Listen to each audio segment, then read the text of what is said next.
Hello friends, welcome to our YouTube channel teaching exam overload. दोस्तों, आज के session के अंतर्गत आपकी जो सीटेट दिसंबर 2023 की क्लासेस चल रही हैं, उसमें आज आपकी सीडीपी की नेक्स्ट क्लास है, जिसमें आज हम बहुत ही इंपॉर्टेंट टॉपिक को पढ़ेंगे। इसमें से जितने पॉइंट दिए गए हैं सब एक नंबर के प्रश्न प्रीवियस ईयर क्वेश्चन बन चुके हैं। तो आज का हमारा टॉपिक क्या है?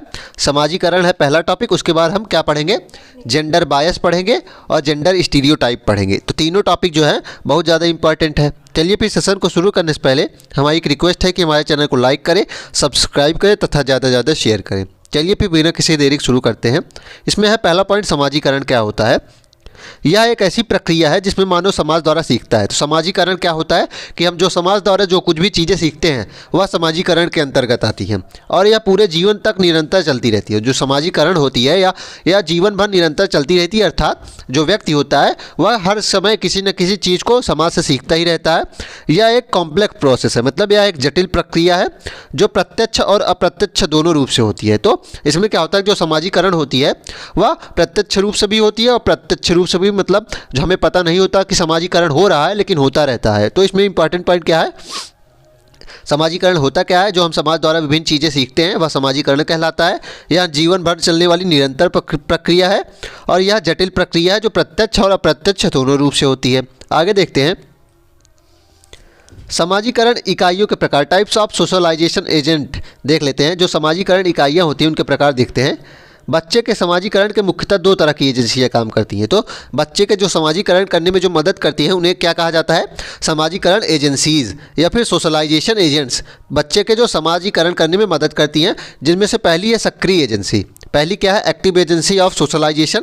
इसका बच्चे पर सीधा सीधा प्रभाव पड़ता है। तो जिन एजेंसीज़ का बच्चों पर सीधा सीधा प्रभाव पड़ता है वे सक्रिय एजेंसी कहलाती हैं। जैसे आपके परिवार, आप अपने परिवार से कुछ सीख रहे हैं तो परिवार जो है वह समाज का ही भाग है और आपका परिवार से सीधा सीधा प्रभाव पड़ता है, इसलिए परिवार क्या होता है? समाजीकरण की सक्रिय एजेंसी होती है। दोस्त, पड़ोसी, रिश्तेदार, स्वास्थ्य, क्लब, स्कूल। तो आप इन चीज़ों से, आप इसमें जितने भी उदाहरण दिए गए हैं आप डायरेक्ट इंटरेक्ट करते हैं ना। इन सभी जो उदाहरण दिए गए सभी एग्जांपल्स में आप क्या करते हैं? डायरेक्ट इंटरेक्शन करते हैं, इसलिए ये क्या कहलाती है? सक्रिय एजेंसी कहलाती हैं। आगे देखते हैं दूसरी है, जैसे देखिए फिगर बना है कि बच्चा जो कुछ भी अपने माता पिता परिवार से सीखेगा, अपने दोस्त से सीखेगा, वह क्या है? इंटरेक्शन करके सीखेगा, मतलब सीधा सीधा उसका प्रभाव पड़ रहा है। तो ये सक्रिय एजेंसी कहलाएंगी।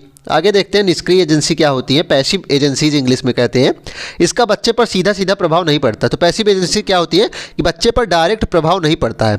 उदाहरण पुलिस स्टेशन, सार्वजनिक पुस्तकालय, रेलवे स्टेशन, एयरपोर्ट आदि। मतलब इसमें क्या होता है कि आप समाजीकरण होता है, आप विभिन्न चीज़ें सीखते हैं। पुलिस स्टेशन से आप बहुत चीज़ें सीखते हैं ना।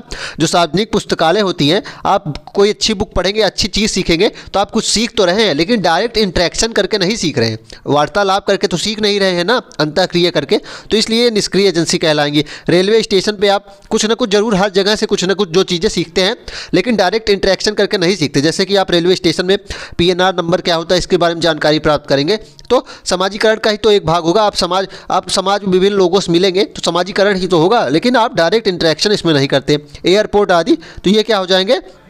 निष्क्रिय एजेंसी कहलाएंगी। तो इसमें यही होता है कि एक्टिव एजेंसी जो होती है उस पर हम डायरेक्ट इंटरेक्शन करते हैं, सीधा सीधा प्रभाव पड़ता है बच्चों पे, और इसमें क्या होता है कि सीधा प्रभाव नहीं पड़ता है। उसके बाद आगे देखते हैं समाजीकरण की इकाइयाँ देख लेते हैं। समाजीकरण की इकाइयों में प्राथमिक इकाई और द्वितीयक इकाई किन्हें कहते हैं? यहाँ से प्रश्न बन चुका है लगभग हर पेपर में। पहले जब पेपर होता था कई सेट में होते थे तो लगभग हर सेट में एक क्वेश्चन बन जाता था कि परिवार समाजीकरण की कैसी इकाई है, तो उसमें ऑप्शन होता था प्राथमिक, या फिर और कोई प्रश्न बन जाता था विद्यालय कैसी है, तो विद्यालय दूसरी सेकेंडरी इकाई हो जाती थी ना, द्वितीयक इकाई हो जाती थी। तो परिवार समाजीकरण का आरंभ परिवार से होता है और यह समाजीकरण की पहली इकाई है। यह डायरेक्ट प्रश्न बना है, बहुत बार बना है। इससे पहले जब होता था 28-28 सेट होते थे, मतलब कई सेट होते थे। लगभग हर सेट में इन दोनों जो ये दिए गए पैराग्राफ, इनसे एक प्रश्न बन ही जाता था। परिवार क्या होता है? समाजीकरण की पहली इकाई होती है और हम समाजीकरण जो करना सीखते हैं पहले परिवार से ही आरंभ करते हैं, इसलिए इसे परिवार को क्या कहते हैं? समाजीकरण की पहली इकाई कहते हैं। उसके बाद जो स्कूल, टीचर, गेम्स, मीडिया आदि होते हैं, जो विभिन्न चीज़ें, अन्य चीज़ें होती हैं, धार्मिक संस्थाएं होती हैं, इनसे हम सीखते हैं, लेकिन ये सेकेंडरी एजेंसीज कहलाती हैं। क्या? द्वितीयक इकाई कहलाती है। स्कूल में हम जो कुछ सीखेंगे, टीचर जो होंगे गेम्स से कुछ सीख रहे हैं, अगर मीडिया से, हम धार्मिक संस्थान से अपने कुछ सीख रहे हैं, तो ये क्या कहलाएंगी? Secondary agencies कहलाएंगी। तो प्रश्न बनता है, परिवार कैसी इकाई है? समाजीकरण की पहली इकाई है। स्कूल से बहुत ज़्यादा प्रश्न बनता है, स्कूल और टीचर से, ये कैसी इकाई है? और धार्मिक संस्थाएं से बनता है प्रश्न, ये कैसी है? सेकेंडरी एजेंसीज हैं। आगे देखते हैं। अब देखते हैं जेंडर। पहली बात तो ये क्या है, जेंडर होता क्या है? जेंडर, पहली बात ये जो पॉइंट दिया गया है, ये प्रीवियस ईयर क्वेश्चन बहुत बार आया है। यह एक सामाजिक संरचना है, मतलब ये जैविक संरचना नहीं है। सेक्स जो है, जो ये क्या है, जैविक संरचना है, वो बायोलॉजिकल कंस्ट्रक्ट है। लेकिन जो जेंडर है, उसे हम लोगों ने, समाज ने बनाया है। जेंडर को किसने बनाया? समाज ने बनाया। जेंडर जो है वह क्या है? एक सोशली कंस्ट्रक्ट है, उसे मतलब समाज ने बनाया है, बायोलॉजिकल नहीं है। चलिए आगे देखते हैं। इससे प्रश्न बन चुका है, जेंडर दे देंगे डैश करके, इज अ सोशली कंस्ट्रक्ट, उसमें सोशली आपको फिल करना पड़ेगा। आगे देखते हैं। जेंडर यह एक सामाजिक संरचना है जो समाज द्वारा निर्धारित होता है। तो जेंडर जो होता है वह समाज द्वारा निर्धारित होता है, ना कि बायोलॉजिकल, अर्थात जन्म से निर्धारित नहीं होता। जन्म से क्या निर्धारित होता है? सेक्स निर्धारित होता है कि बच्चा मेल होगा या फीमेल। लेकिन जेंडर जो होता है वह समाज द्वारा निर्धारित होता है, इसलिए इसे सोशली कॉन्स्ट्रक्ट कहते हैं। आगे देखते हैं। अब इसमें अगला पॉइंट है जेंडर बायस। जेंडर बायस में क्या होता है कि हम किसी एक जेंडर के प्रति पक्षपात करते हैं। इसमें क्या होता है कि मेल और फीमेल में अंतर किया जाता है। मतलब जेंडर बायस में क्या होता है, मेल और फीमेल में अंतर किया जाता है। जैसे स्कूल कंपटीशन में बॉयज़ और गर्ल्स में गर्ल्स को प्राथमिकता देना, तो ये क्या हो जाएगा, क्या हो रहा है? पक्षपात ही तो हो रहा है। या फिर मान लीजिए जो घर में आप अपने घर में रहते हैं, तो आपके जो घर में मान लीजिए एक लड़का एक लड़की है, तो उस लड़के को बहुत ज़्यादा छूट मिलती है, जबकि लड़कियों को क्या होता है, बहुत ज़्यादा बंदिशें बनाई जाती है। तो ये क्या है? पक्षपात ही तो हो रहा है, तो इसे जेंडर बायस कहा जाता है। तो जेंडर बायस किसी के भी साथ हो सकता है, मेल के साथ भी हो सकता है, फीमेल के साथ भी हो सकता है। तो इसको ध्यान रखिएगा। जेंडर बायस क्या होता है? किसी एक जेंडर के प्रति हम जब पक्षपात करने लगते हैं, किसी एक जेंडर का पक्ष हम ज़्यादा ले लेते हैं, दूसरे को ज़्यादा, उसके पक्ष को हम ज़्यादा ध्यान में नहीं देते हैं, तो ये क्या कहलाता है? जेंडर बायस कहलाता है।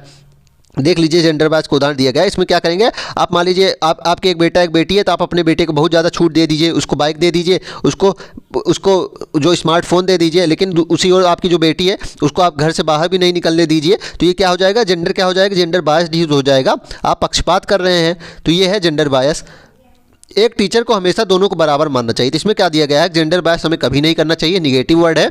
एक टीचर को हमेशा दोनों को बराबर मानना चाहिए और लड़का लड़की में अंतर करना ही नहीं चाहिए। उसे एक शिक्षार्थी के रूप में देखना चाहिए, लड़का लड़की में अंतर करना ही नहीं चाहिए। जो भी स्कूल के कार्य हो उसमें लड़का लड़की को बराबर रूप से सहभागिता उनको करनी चाहिए और करवानी चाहिए, और एक टीचर को हमेशा दोनों को बराबर समझना चाहिए। आगे देखते हैं जेंडर स्टीरियोटाइपिंग या फिर लैंगिक रूढ़िवादिता। इसमें क्या होता है? स्टीरियोटाइपिंग में क्या होता है, जो चीज़ें या तथ्य पहले से चलती आ रही हैं उसी को मानना जेंडर स्टीरियोटाइप कहते हैं। तो मतलब इसमें क्या होता है कि प्राचीन समय में क्या होता था, महिलाओं या फिर पुरुषों का मतलब महिलाओं को बड़ा निम्न माना जाता था। यह जेंडर स्टीरियोटाइप जो होता है वह मतलब किसी के साथ भी हो सकता है, किसी भी जेंडर के साथ हो जाता है। लेकिन इसमें मैं एक उदाहरण के रूप में माना जा रहा है कि जो चीज़ें या तथ्य पहले से चली आ रही हैं आप उसे ही मानिए, आप उसमें कुछ बदलाव नहीं करेंगे, तो क्या हो जाएगा? जेंडर स्टीरियोटाइप हो जाएगा। जैसे महिला घर के काम करती हैं और पुरुष बाहर के काम करेंगे, तो ये क्या है? जेंडर स्टीरियोटाइप हो जाएगा ना। आप ऐसे कैसे डिसाइड कर सकते हैं कि महिला घर के काम करेंगे और पुरुष बाहर के? तो जेंडर स्टीरियोटाइप क्या हो जाता है कि जो चीज़ें या तथ्य पहले से ही चलती आ रही हैं प्राचीन समय से, आप उसे ही मानिएंगे, तो क्या हो जाएगा? जेंडर स्टीरियोटाइप हो जाएगा। आगे अब चलिए देखते हैं, कुछ प्रश्न दिया गया है जो जेंडर बायस, जेंडर स्टीरियोटाइप और सोशलाइजेशन जो होता है उसको समझाने के लिए। पहला प्रश्न है, और एक बात और इंपॉर्टेंट है कि ये सभी प्रश्न जो है ये PYQ है, प्रीवियस ईयर क्वेश्चन है। आप इसको मिला लीजिएगा, आप अगर मॉडल पेपर लगाए होंगे प्रीवियस ईयर के तो आपको सारे क्वेश्चन मिले होंगे, आप देख लीजिएगा। पहला प्रश्न इसमें है कि लगभग किस उम्र के आसपास प्रायः बच्चों में जेंडर भूमिका की प्रारंभिक समझ आ जाती है। तो जेंडर के बारे में बच्चों को समझ में कब आ जाती है कि जेंडर जो है बदला नहीं जा सकता, हमारा जो जेंडर है हम वही रह सकते हैं। तो 18 साल की उम्र में नहीं, 14 नहीं, 10 नहीं, क्या हो जाएगा? 4 हो जाएगा। इसका आंसर क्या हो जाएगा? 4 आ जाएगा। एक कॉन्सेप्ट आप पढ़े होंगे, जेंडर कॉन्स्टेंटी जो होती है वह कब आती है? 3 वर्ष की उम्र में आती है। तो 3 वर्ष के क्लोज यही ऑप्शन लग रहा है, तो ये 4 वर्ष इसका आंसर आ जाएगा। दूसरा प्रश्न देखते हैं, सह शिक्षा कक्षा में लड़कों के लिए एक शिक्षक की टिप्पणी, पुरुष बनो और लड़कियों की तरह व्यवहार मत करो, किसको बढ़ावा दे रही है? बताइए। यह कहा जा रहा है कि आप पुरुष बनो और लड़कियों की तरह व्यवहार मत करो, मतलब इसका क्या मतलब हो जाएगा कि स्टीरियोटाइप ये बिहेव दिखा रहा है ना, तो इसमें समानता की बात हो रही नहीं, लचीलापन इसमें नहीं है, समता नहीं, ये सब कैसे पॉजिटिव वर्ड हैं, ये सब कैसे पॉजिटिव वर्ड हैं। और प्रश्न निगेटिव पूछा है तो निगेटिव ये है, जेंडर रूढ़िवादिता दिखा रहा है ना। स्टीरियोटाइप वो टीचर बोल रहा है कि पुरुष बनो और लड़कियों की तरह व्यवहार ना करो, मतलब ये कैसी बात हुई? आगे देखते हैं, तो इसमें रूढ़िबद्धता हो रही है। तीसरा प्रश्न है कि बहुत छोटे बच्चों के लिए निम्न में से कौन सी समाजीकरण की प्राथमिक संस्था। देखिए मैंने बताया था ना कि ये प्रीवियस ईयर क्वेश्चन में हर बार आता है, उसी का एक उदाहरण इसमें दिया गया है कि प्रीवियस ईयर क्वेश्चन ही है। तो प्राथमिक संस्था कौन सी हो जाएगी, परिवार ही तो हो जाएगी। जो कार्यस्थल, ध्यान रखिएगा, माता पिता तो प्राथमिक हो जाएंगे लेकिन कार्यस्थल नहीं होगा उनका। कार्यस्थल मतलब जहाँ जॉब करते हैं, लेकिन क्या हो जाएगा, ये गलत हो जाएगा। पूछ रहा है प्राथमिक संस्था समाजीकरण की, तो परिवार हो जाएगा। आगे देखते हैं, चौथा प्रश्न देखते हैं। लड़के हमेशा विज्ञान में अच्छे होते हैं और लड़कियां गायन में, यह कथन क्या दर्शाता है, बताइए। आप पहले से ही एक पूर्व धारणा बना ले रहे हैं। ये क्या है, पूर्व धारणा, जो पहले से कुछ नियम चले आ रहे हैं, मतलब पहले से जो बातें होती रहती थी आप अभी भी उसी को मान रहे हैं। ये पूर्व धारणा आप अपने आप बना रहे हैं ना। क्या लड़के गायन में अच्छे नहीं हो सकते, बताइए। क्या लड़के आप अच्छे सिंगर नहीं हो सकते। अरिजीत सिंह को आप क्या नहीं जानते हैं, बताइए। लड़के अच्छे सिंगर हो सकते हैं ना। आप किसी भी चीज़ के बारे में पहले से पूर्व धारणा बना ले रहे हैं। तो ये क्या है, समता की बात हो रही नहीं, अनुरूपता की बात नहीं हो रही है ना, अस्मिता की बात भी नहीं हो रही, जेंडर रूढ़िवादिता है ना। आप पहले से ही एक धारणा बना ले रहे थे, ये क्या है, जेंडर रूढ़िवादिता है। आगे देखते हैं, पांचवा है कि वैकल्पिक विषयों के चुनाव में लड़कियों के लिए गृह विज्ञान का विषय और लड़कों के लिए शारीरिक शिक्षा के विषय को सीमित कर देने की प्रथा किस पर आधारित, बताइए। इसमें क्या कर रहा है कि किसी एक विद्यालय में क्या किया जा रहा है कि लड़कों के लिए शारीरिक शिक्षा का विषय और लड़कियों के लिए गृह विज्ञान का ही विषय सीमित कर दिया जा रहा है, आप इसके अलावा नहीं ले सकते। तो ये क्या दर्शा रहा है, समावेशी उपागम दर्शा रहा है। आप समावेश सबका कर रहे हैं, नहीं, ये गलत है। ये क्या है कि आपका एक मानसिकता है, आप जो पहली मानसिकता आपकी बन चुकी है आप उसी को फॉलो कर रहे हैं, आप बदलाव नहीं कर रहे हैं। ये समानता की बात भी नहीं कर रहा है, खोजी उपागम नहीं है, ये जेंडर रूढ़िवादिता दिखा रहा है ना। तो ये क्या हो जाएगा, जेंडर रूढ़िवादिता। चलिए फिर इसी के साथ आज के सेशन को हम समाप्त करते हैं। आशा करता हूं कि आपको यह सेशन पसंद आया होगा। अगर आप इसी तरह के अन्य सेशन भी देखना चाहते हैं तो हमारे यूट्यूब चैनल को लाइक करें, सब्सक्राइब करें तथा ज़्यादा से ज़्यादा शेयर करें। साथ ही इसकी PDF अगर आप चाहते हैं तो हमारे टेलीग्राम चैनल का लिंक डिस्क्रिप्शन बॉक्स में है, आप उससे ज्वाइन हो जाइए, आपको सारी PDF वहीं मिलेंगी। चलिए फिर, धन्यवाद।